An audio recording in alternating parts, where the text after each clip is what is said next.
आकाशवाणी देवी शत्रुपा से कहा, देवी तुमने कुछ सुना क्या?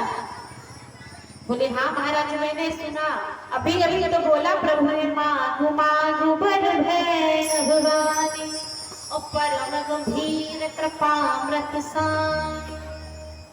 इतनी प्यारी अभी अभी मैंने वाणी सुनी, वो तो सरकार की ही होगी। महाराज मनु ने कहा, लगता है कि इतनी सुंदर वाणी को सुनता ही रहूं। क्यों?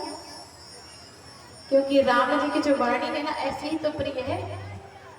वो साईं जी ने बड़ी बड़ी उपमाएं लिख दी। बोले श्रवण सुधा सम बचन सुनी अपुलक प्रफुल्लित गान, बोले मनु कर दंडवता प्रेम न हृदय समान। श्रवण सुधा सम बचन सुनी। सुधा का मतलब क्या होता है? अमृत। श्रवण मतलब सुना, अमृत के समान जब बचनों को कानों में गए ना सुना, तो महाराज मनु ने कहा कि ये तो इतनी सुंदर वाणी है, लगता है कि सुनते ही हैं। पुलक प्रफुल्लित गान, इतनी सुंदर वाणी है। अब ध्यान देना, जब सुनी इतनी प्यारी वाणी तो बोले शत्रुपा ने कहा, महाराज मैंने तो महसूस भी किया है। क्या महसूस किया है?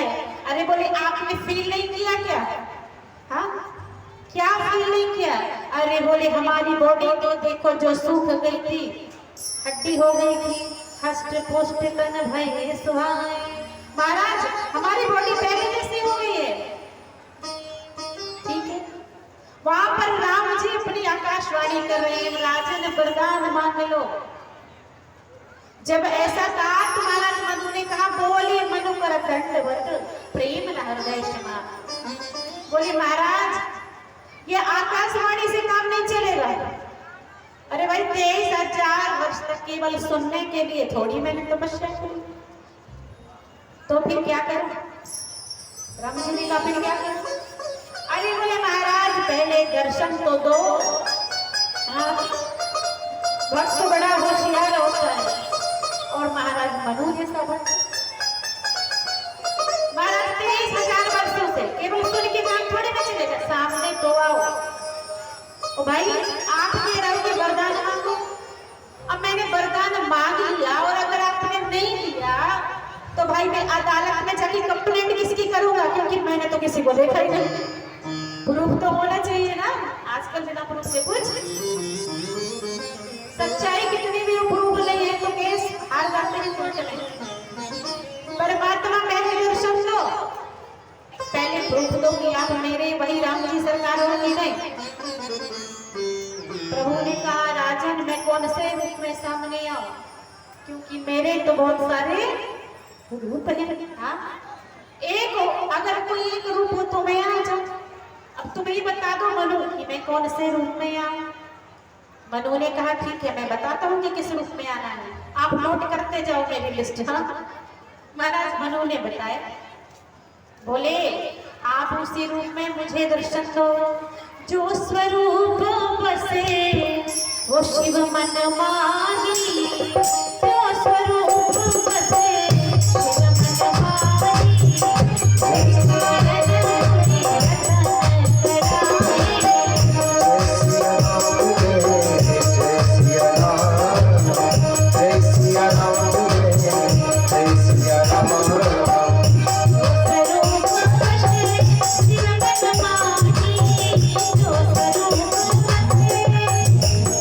जय सिया राम।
राम जय जय सिया राम।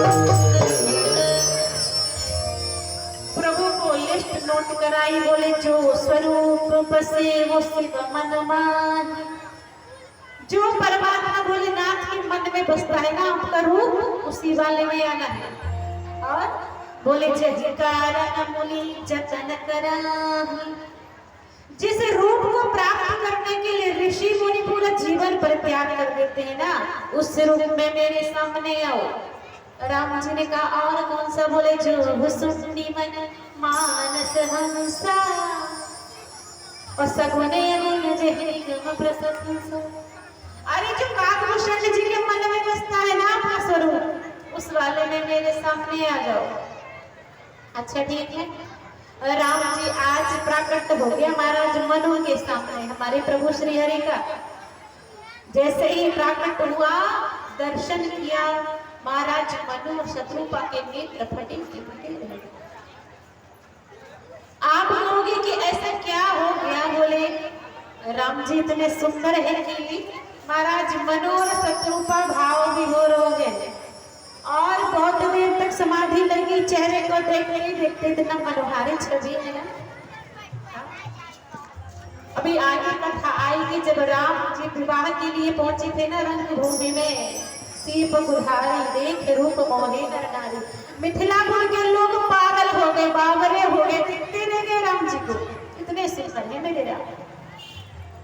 महाराज मनु ने देखा, शत्रुपा ने समाधि लग गई, देखते देखते आंखों से देखते रहे और मुख से कुछ बोल नहीं रहे, ना शरीर कोई कंपन कर रहा, ना कोई हलचल कर रहा।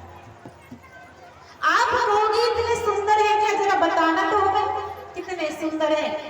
गोसाई जी ने लिखा ना, बराबर से लिखा, बोले नील सरोरुह नीलमणि नील नीरधर श्याम नाच हिरण सुहानी रखी कोटि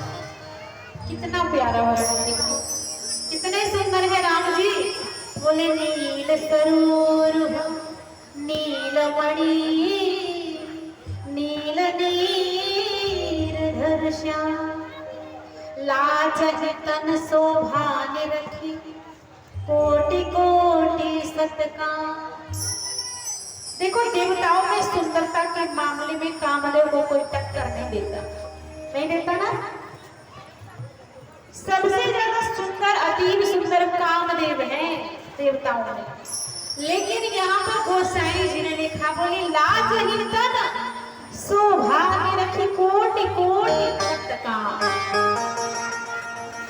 करोड़ों करोड़ों कामदेव लज्जित हो जाए, फीके पड़ जाए, ऐसी छवि मेरे प्रभु ने की है।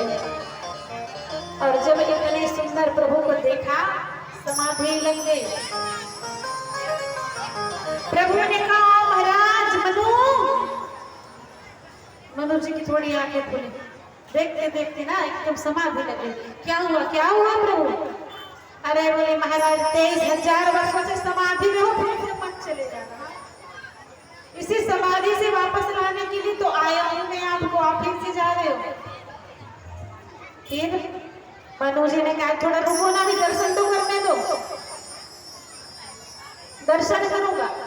अच्छा देखो सही बात भी है, अब 23,000 वर्ष से कोई तपस्या कर रहा है तो 5 मिनट में थोड़ी ना दर्शन हो जाएगा। हाँ, भगवान को भी तो परिश्रम करना पड़ेगा भाई भक्ति के लिए।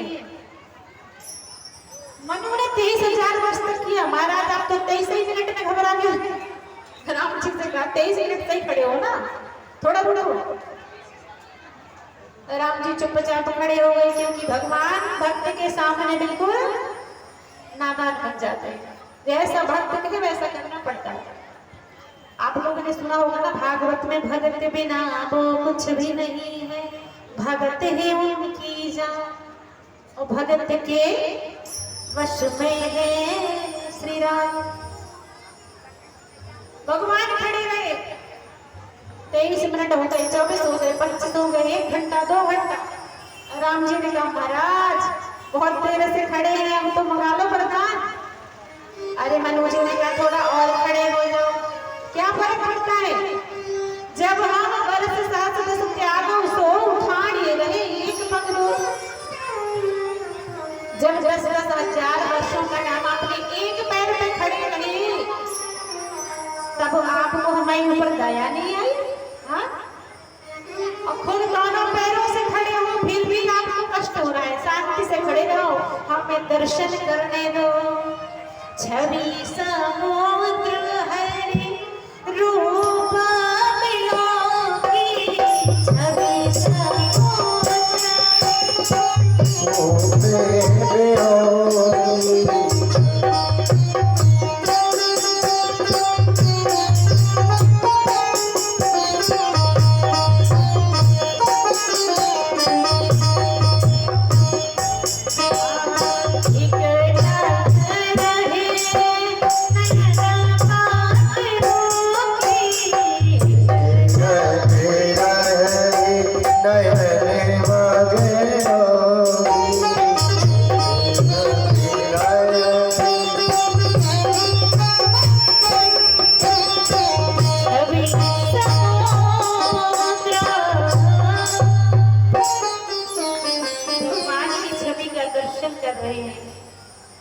समुद्र हरि रूप विलोकी, ओई के टट रहे नयना पटरोकी। महाराज मनु और शत्रुपा के पलके जो है ना झपकना भी बंद कर दी। अपनी अपनी रोक के देखो कितनी देर तक रोक सकते हो। हाँ, ज्यादा से ज्यादा 5 मिनट। लेकिन महाराज मनु और शत्रुपा बिल्कुल एक टक रहे नयना पटरोकी, देखते जा रहे हैं बहुत समय तक। राम जी ने कहा हो गया दर्शन, अब मंगा दो वरदान, हमारे पास और भी काम है। क्योंकि अब परमात्मा को तो काम होते ही है, क्योंकि कोई दुर्गा मैया के यहाँ खड़ा है, भगवान का नाम ले रहे हैं, भगवान हमारे लड़के की शादी हो, एक लोटा जल चढ़ाया, नौकरी लग जाए, भगवान बिटिया हो जाए, ये हो जाए, वो हो जाए, शादी हो जाए। जब सोचो इतने सारे लोग एक साथ जब आवाज लगाते हैं ना भगवान को, प्रार्थना करते हैं, तो भगवान के कानों का हाल क्या होता होगा सोचो चलो। हाँ, भगवान ने कहा महाराज वरदान मांग लो, मेरे पास बहुत सारे भक्त चिल्ला रहे हैं, वहां भी जाना है। ठीक है महाराज, वरदान मांग रहा। राम जी ने कहा मांगो। मनु ने कहा महाराज जब हो गया रहने तो कोई बात नहीं, दर्शन करके है ना, मेरे को तो दर्शन ही चाहिए था, अब दर्शन हो गया, वरदान की जरूरत नहीं है। राम जी मन में सोच रहे हैं कि हमें सब पता है, हमको बेटा के रूप में बुलाने के लिए इतनी सारी तपस्या करी, वो झूठ बोल रहे हैं। क्योंकि होता है ना, हम लोग कभी कभी बाहर से कुछ कहते हैं, भीतर से कुछ। मनु जी ने कहा हो गया कोई बात नहीं, दर्शन कर लिया, सब कुछ मिल गया, वरदान नहीं चाहिए। अरे राम जी ने कहा शर्म आओ मत, मांग लो जल्दी से, टाइम खराब मत करवा, मंगाओ वरदान। तो राम जी ने कहा कि अगर वरदान देना ही है तो सुनो। ठीक है महाराज, सुन रहा हूं। बोले दान शिरोमणि कृपा निधि, नाथ कहो सतिभा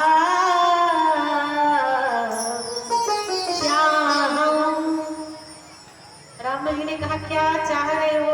बोले तुम ही चाहो, तुम ही समान सुत, अरे प्रभु सद कान दुरा। राम जी ने जब इतनी बात सुनी, महाराज मनु बड़े चतुरता से वरदान मंगा रहे हैं।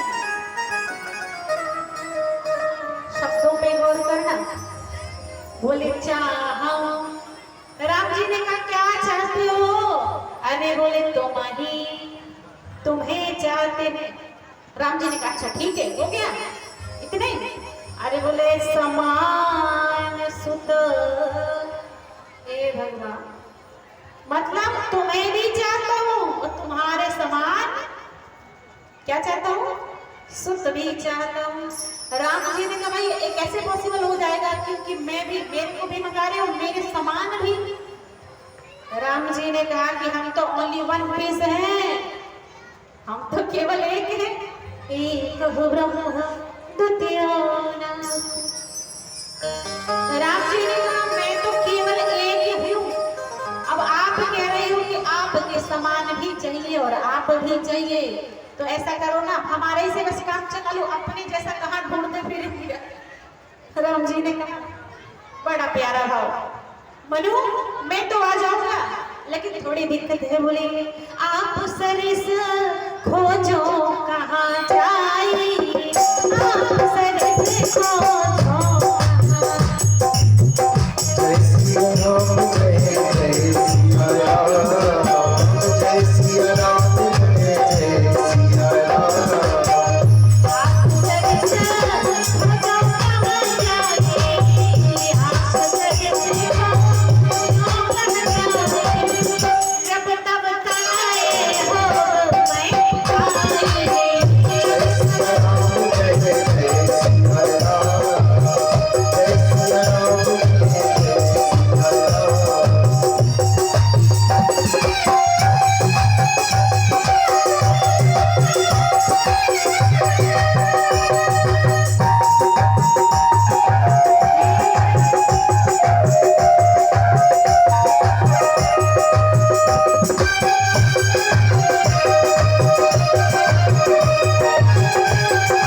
राम। राम जी ने बड़े भाव में कहा, बोली आप सरिस और मैं खोजो कहाँ जाई, तो बोले नृपतवतन ये हो। अब मैं अपने जैसा कहाँ खोजूंगा, इसलिए मैं ही आपका बेटा बन के आ जाऊंगा। लेकिन ध्यान देना, राम जी ने कहा कि मनु बहुत होशियार, बड़े चालाक राजा है, क्योंकि जो ज्ञानी होते हैं ना उनके शब्द शब्द में भेद होता है। महाराज